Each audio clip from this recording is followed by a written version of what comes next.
I think if I hear you call me Becky one more time, six-pack, I'm gonna pop your tops. All six of them. Who are you?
Hey, this is Samantha once again. Welcome back to another video. This is another request for Joseph.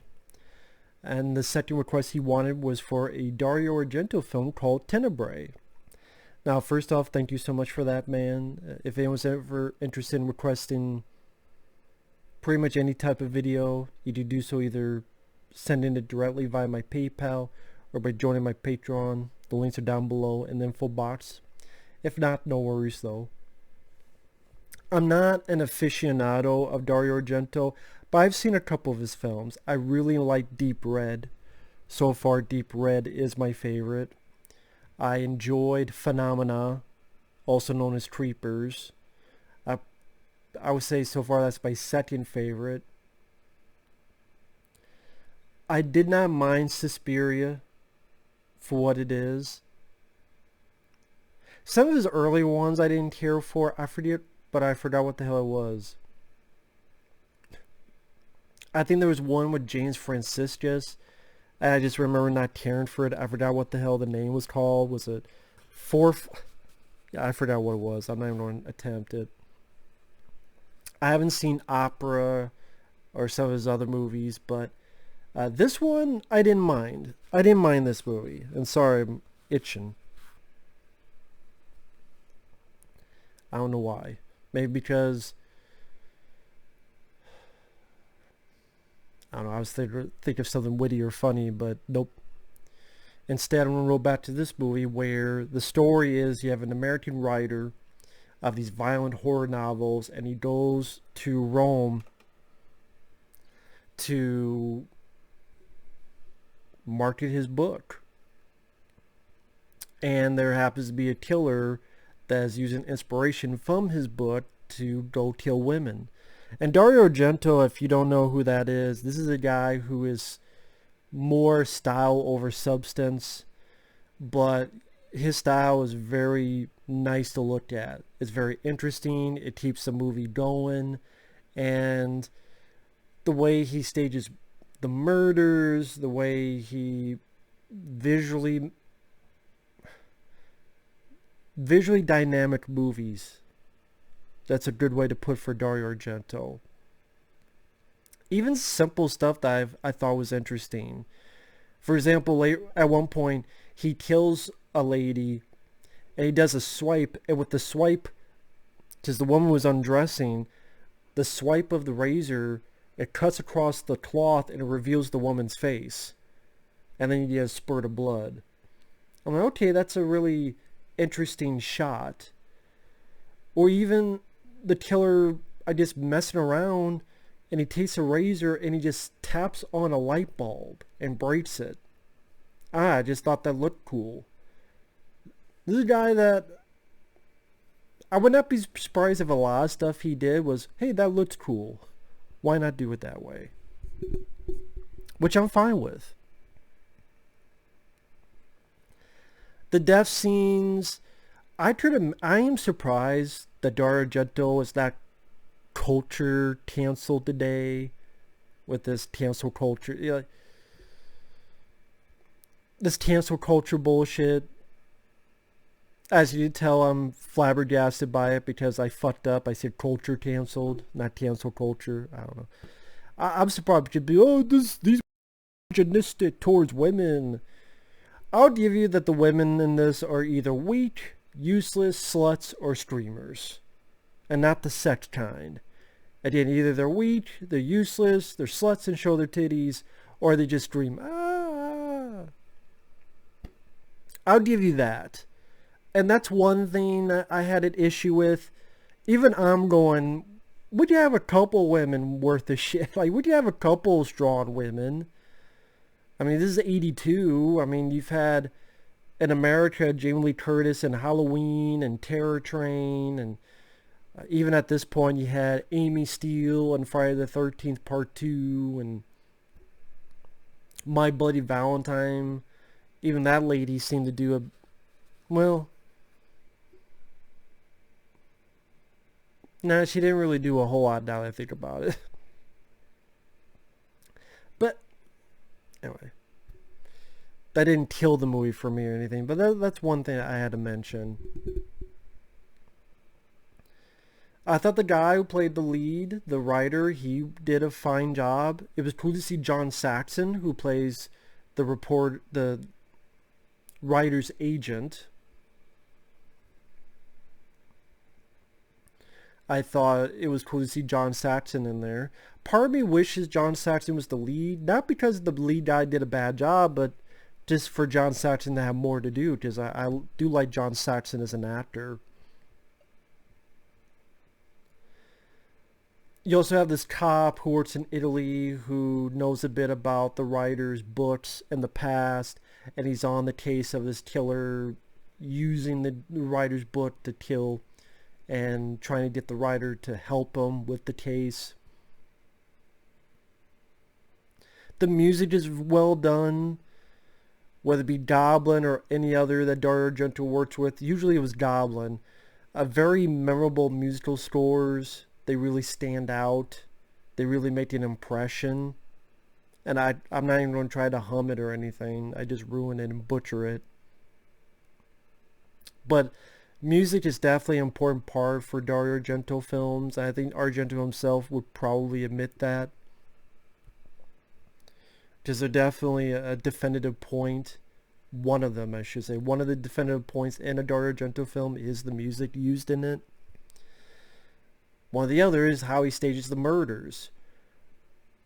For example, okay, a woman's neck gets cut, but let's go further, and so when she falls back, it's through glass, and we have pieces of pieces of glass fall, and one of them like gets stuck, not in like this, but kind of just gets stuck and lies there.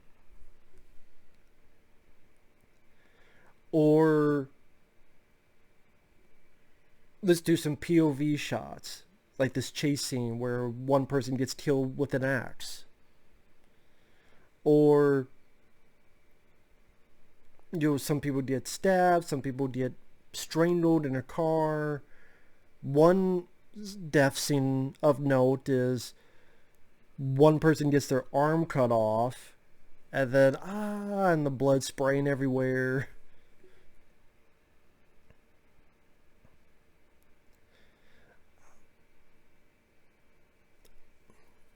I would say compared to Deep Red or Phenomena, I was a little bit more into the stories of those. Because Deep Red, I really did enjoy the lead guy. And I enjoy Jennifer Connelly in Phenomena. And that one, the story with her being able to communicate with all these insects, the bugs, I thought it was interesting. Maybe something that could have been done more in the second half of the film, but I did enjoy it. And Deep Red, I don't know, just that music and even more of how the murders are staged in there just left an even more impression compared to this. But yeah, I liked the film. the reveal. And then when I got to the review, I realized I had seen bits of this film before. But it was the ending, so... What am I... Wait a minute, this looks familiar. Oh, that's what it was. Okay, now I know who the killer is. Because I remember seeing bits of this back in the day, and particularly the ending. I'm like, oh, okay, yeah, now I remember this. At least the parts I saw. So, I can't remember... I guess in a way I spoiled myself accidentally. I think I was flipping through channels and it's like, oh, what's this? Spoiler alert, starting now, spoiler alert, you find out that there was a killer. It was actually a TV critic, which is interesting. I kind of wish they would have gone even more in depth with the whole TV critic being a killer. His death seems interesting. Well, it's fun. It's an axe to the head. But he had started these kills, and you come to find out that because of that, the lead, the writer, throughout the film we've seen these flashbacks of this teen girl being a big slut, but saying a thumbs down to this one kid. So he slaps her, which you shouldn't do anyway, but she sicks the other guys on him and humiliates him by stepping on his face and putting a heel in his mouth. And so later on, the kid had gone back to her.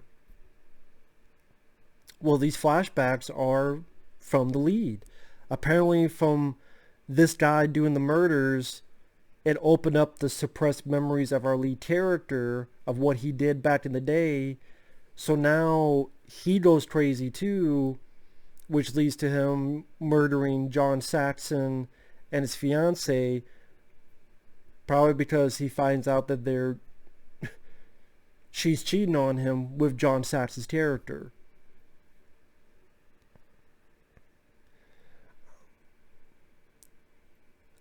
That reveal, I would say, kind of does make sense in what Dario Argento was going with in this.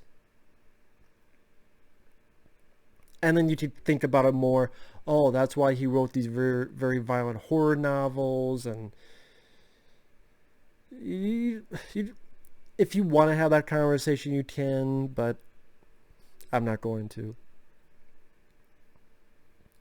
I guess I'm sort of fiddling around because the ending, the very end is a bit weird to me. Again, there's more spoilers. I do like the bit where the cop is looking around. The writer actually faked his death. He had one of those fake razors that you push a button, fake blood comes out to make it appear as if he slit his throat. And then the cop comes back. The guy's gone. He's looking around, and when he leans down, the killer's right behind him. I thought that was a nice reveal. And then that cop gets an axe to the back. But the way the killer dies is a bit weird. Where... Although, all the films I've seen of Dario Argento, he does that. I think in Deep Red... Was it Deep Red? Or was it another movie? There was one movie where... Maybe it wasn't Deep Red. I can't remember. There was one movie where a guy is running away. The killer's running away. And then somehow he gets grabbed and dragged by this truck. And then it's like the most random shit.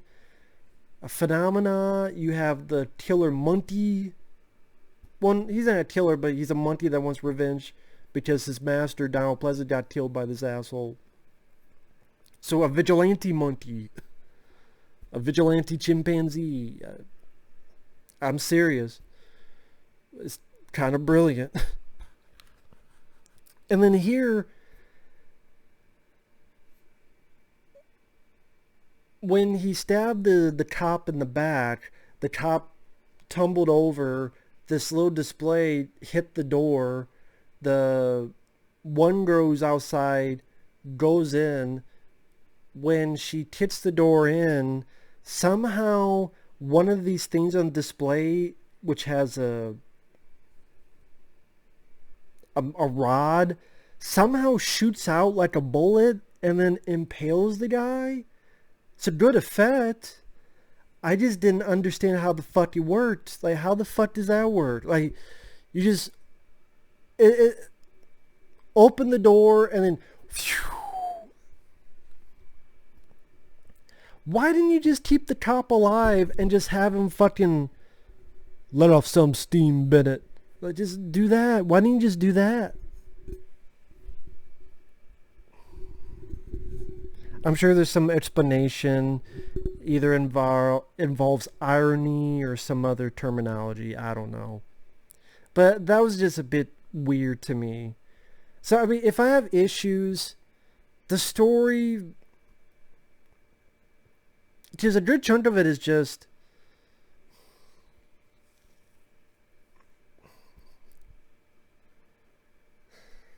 I don't know how to word it that way. It wasn't as much of a involving story to me compared to Phenomena and Deep Red. The women, all the women, again, they're pretty either weak, useless sluts, or they scream a lot. Sometimes all the above. The ending, the way that the killer dies is a bit funky to me. But there's some good effects. There's some stylish ways Dario Argento sets up the death scenes. Camera work. There's one point where the camera literally goes all over this building slowly to reveal where the killer gets into this building. Because the camera's going all over the outside of the building, over the rooftop, here and there, to then stop at, oh, this is how the killer gets in. So it's great on a visual level, it's great on a music level. The acting is fine, dubbing, like, it's fine for what it is. The story is alright, again, it's okay. The reveal of the killer, again, maybe it was ruined for me because of how I first saw this film back in the day, but I don't think it's that out there. It's a twist I can deal with.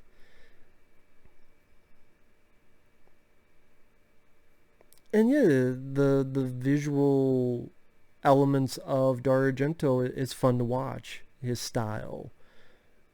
And good looking cinematography. Pretty much anyone, even if they don't like Dario Argento, they'll say that it's a good looking movie. And yeah, Tenebrae, I didn't mind. I didn't mind it for what it was. It's not a film I would seek down and buy. It's not a Dario Argento film I would watch over and over again. But it was nice to see at least one time. The whole way through.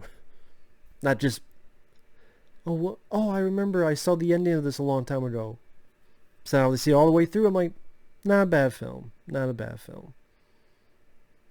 But thanks for watching. Take care. We'll see you guys later. Bye-bye.